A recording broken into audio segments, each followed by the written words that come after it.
Halo sob, selamat datang di channel Sobat Madridista Indonesia. Channel yang memberikan berita seputar sepak bola khususnya Real Madrid.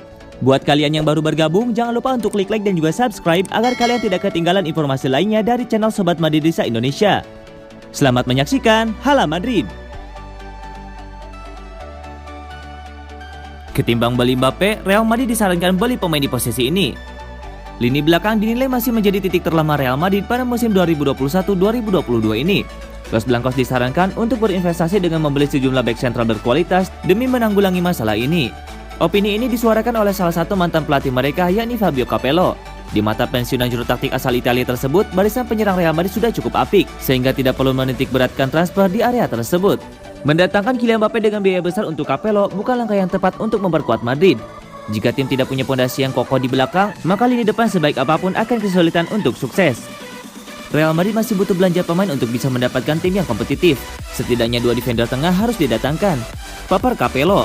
Saat aku melihat pertandingan melawan Mallorca, aku sampai bilang, ya ampun, di depan mereka tidak punya masalah sejauh pengetahuanku. Banyak pemain yang menarik perhatianku di barisan penyerang Madrid. Tanpa Mbappe sekalipun, mereka masih bisa mencetak banyak gol. Tambah pria yang kini sudah berusia 75 tahun tersebut. Capello tidak hanya asal bicara soal butuhnya Madrid akan pertahanan yang lebih kokoh dari sekarang ini. Buktinya, di antara klub La Liga Spanyol yang berada di 10 besar klasemen sementara, Los Blancos adalah salah satu yang paling kendor bentengnya. Dari 8 pekan, gawang Thibaut Courtois sudah kemasukan 10 kali. Hanya Osasuna yang punya catatan kebobolan lebih buruk, yakni dengan 11 kebobolan. Sevilla jadi yang terbaik dalam urusan ini dengan kemasukan 3 kali saja. Beruntung produktivitas mereka di depan bisa menutupi kekurangan ini.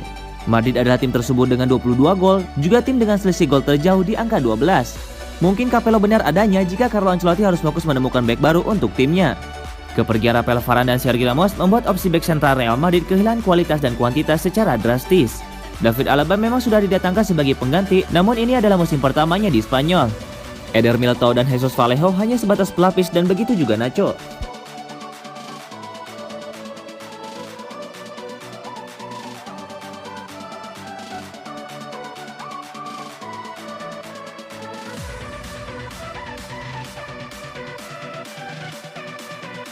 Kena comeback Prancis, Thibaut Courtois kecewa dan frustasi, Belgia buang keunggulan 2 gol. Thibaut Courtois tak habis pikir Belgia bisa membuang keunggulan 2 gol, hingga kemudian dibalap Prancis yang mengamankan kelolosan ke final UEFA Nations League. Di semifinal yang digelar di Allianz Stadium pada hari Jumat 8 Oktober 2021, Belgia arahan Roberto Martinez memimpin 2 gol di babak pertama. Adapun di babak kedua, Prancis yang mengandalkan bintang-bintangnya sukses menyalip dan memberondong gawang Courtois sebanyak 3 kali. Berkaca dari kekalahan ini, Courtois kepada laman resmi UEFA mengatakan, "Ini menyebalkan, saya kecewa dan frustasi. Ketika Anda memimpin 2-0, Anda tidak bisa membuangnya begitu saja. Bahkan tidak sekalipun melawan tim top seperti Prancis. Akan tetapi justru kamilah yang memberi lawan gol-gol tersebut," kata Courtois. "Tidak, kami tidak bersantai setelah jeda. Kami menjalani pertandingan dengan intensitas yang sama. Namun permainan api kami sebelum jeda, kami tidak bisa melakukannya lagi. Tidak ada ketenangan saat menguasai bola," kata Courtois. Di kesempatan terpisah, pelatih Martinez berbicara kepada El Equipe. "Babak pertama kami luar biasa. Kami sangat percaya diri dan menganggapnya mudah. Di babak kedua kami sedikit terlalu emosional. Mungkin kami terlalu banyak memikirkan soal final, soal kelolosan. Kami tidak melakukan apa yang harusnya dilakukan. Kami membiarkan Prancis mengukir comeback. Mereka punya energi untuk mencetak 1 gol terakhir," kata Martinez. Dengan ini Prancis pimpinan Didier Deschamps berhasil lolos ke 3 final dalam 5 turnamen terakhirnya. Sementara itu, Mbappe menjadi pemain termuda dalam sejarah Les Blues yang mencapai 50 caps di usianya yang baru 22 tahun. Di final UEFA Nations League, Prancis sudah ditunggu Spanyol yang di partai kemarin sukses menjungklakan Italia lewat skor 2-1.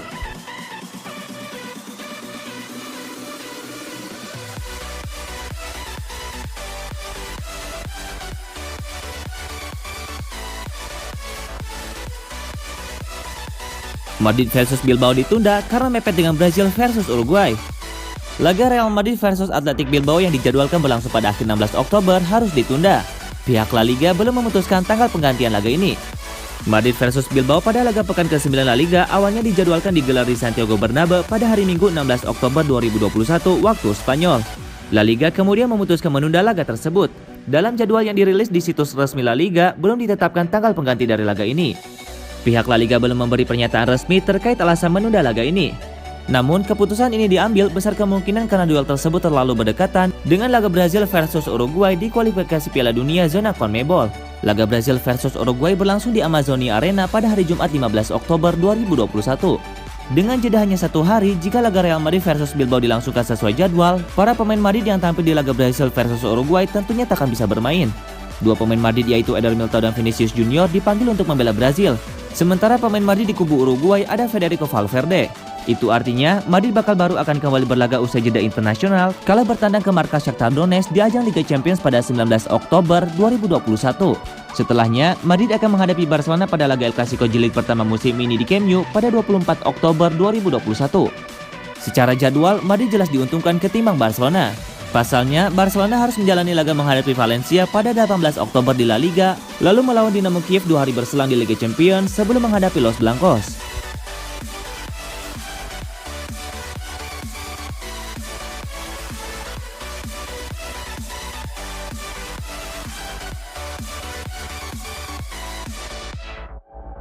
Carlo Ancelotti pusing 7 keliling. 2 laga terakhir, Real Madrid berturut-turut kalah. Satu masalah yang lagi dihadapi pelatih Carlo Ancelotti adalah soal utak-atik lini pertahanan. Pekan lalu, Real Madrid kalah dari Sheriff di Liga Champions dan Espanyol di Liga Spanyol dengan skor sama 1-2. Hal itu tentu jadi pukulan besar buat Los Blancos. Salah satu penyebab kekalahan Real Madrid tersebut adalah kurang siapnya utak-atik Carlo Ancelotti untuk pertahanan Real Madrid. Ancelotti harus putar otak karena bek sayapnya lagi cedera semua. Bek sayap kanan Dani Carvajal dan bek sayap kiri Ferland Mendy masih dalam pemulihan. Begitu pula Marcelo yang merupakan bek sayap seniornya. Alhasil Ancelotti harus melakukan percobaan. Sayangnya hasilnya tidak memuaskan. Carlo Ancelotti kini telah menggunakan 6 bek yang berbeda dalam 10 pertandingan pertama. Satu-satunya yang tidak kena utak-atik adalah duet bek tengah Militão dan Alaba yang telah bermain bersama di jantung pertahanan pada 6 laga. David Alaba kerap dipindahkan ke sayap kiri, begitu pula Nacho. Namun keduanya dinilai belum memuaskan. Sebenarnya masih ada pilihan bek sayap kiri jebolan Akademi Real Madrid, yakni Miguel Gutierrez. Tapi sepertinya Ancelotti masih belum bisa memberikannya kesempatan tampil di level kompetisi tertinggi. Lucas Vazquez yang aslinya merupakan penyerang sayap kanan memang sudah 2 musim terakhir digeser ke pos bek sayap kanan sejak era Zidane. Sayangnya Vazquez masih inkonsistensi dan staminanya untuk naik turun tidak terlalu mumpuni. Kini Ancelotti berpikir keras lagi untuk menentukan pilihan terbaik di lini belakang.